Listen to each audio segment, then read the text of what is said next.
Hi there, I'm Steve Gladys, and I'm here today to talk about our new book called Misfit Leadership.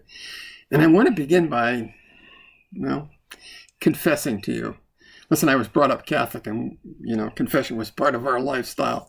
Anyway, my confession is this. After the Marine Corps, I joined the FBI, and that probably wasn't the best career choice of my life. Not because the FBI isn't a great organization, they have great people, but because I was such a misfit.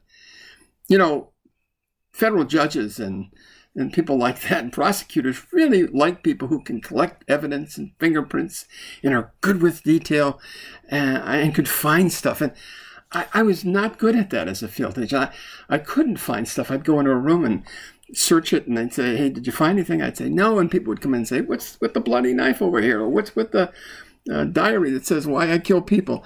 Anyway, I wasn't good at that stuff, but I did think different. I thought a lot differently than people in the FBI, and that later in my career became a real advantage. But boy, early on it was tough. It was very tough, and I suspect that's true of many professions. What we have learned in the research is that diversity, real true cognitive diversity, really makes a difference. That a lot of teams pull together people just like them, and they then have this groupthink mentality and this blind spot big enough to drive a truck through. Steve Jobs talked about thinking different, even though it grammatically isn't correct. He had the right idea, and we talk about that in this book. This book is part autobiography about my career in the FBI, as such as it was. It's part leadership, and it's part kind of comedy. There are about 20 or 30 stories in here that are kind of funny. I like to tell funny stories, and there's some really good ones in here.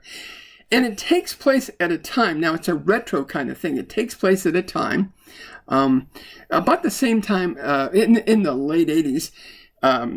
It takes place at a time when, for example, Mindhunter, if you do Netflix, Mindhunter is a great series on serial murderers and the history of serial murders by a friend of mine, John Douglas. He's the prime guy. He was the guy who was in Silence of the Lambs. He's responsible for rethinking how we interview serial murderers and how we track them down. John and I were colleagues together for a number of years. I taught interview and interrogation, and he taught psychology. Anyway, we were both different kinds of guys, and we ended up at Quantico, which in the FBI is kind of the island of the misfit toys. It's if you have trouble in the field, they put you at Quantico for whatever reason. I think it's kind of, they see us as kind of being other, and that's where I found myself being bounced back and forth 3 or 4 times and ending up at Quantico. I call the book Misfit Leadership, Lessons Learned by a Misfit FBI Agent. It was a lot of fun to write. I hope it's good for you as well. It makes you think. And so if you're having an offsite at some point and you want a speaker or a Zoom, I've done this with companies around the country and really around the world. If you're interested in doing something like that, either in person or Zoom, I'm happy to talk to you about it. But I hope you'll buy the book and take a look at it anyway. Give it a shot. Thanks a lot. This is Steve Gladys. Take good care.